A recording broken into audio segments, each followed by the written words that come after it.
everyone, Tim Manfro, aka Mortgage Manfro, and this is Wednesday Wins in Real Estate, where we spread positivity in the real estate industry. Today I want to talk to you guys about a client that came to us and they really wanted to purchase a home to live in. They'd saved up a favorable down payment, they had 10% saved, they had great credit, they'd done everything correct, and they actually were able to get pre-approved for the price point that they needed to. They had to live in a certain area because of work, but they just could not get comfortable with the payment that they would have to pay on this property. So even though they were approved, they decided they were going to have to hold off. And they were pretty disappointed and pretty deflated, but we were able to kind of push forward and show them that you can be an investor in a property. You can own an investment property even when you don't own a primary residence.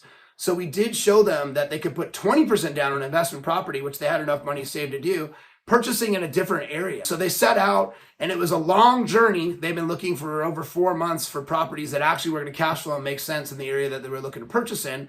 But they did finally get an offer accepted, and we are set to close next week. And I'm just so excited for them. They're so pumped.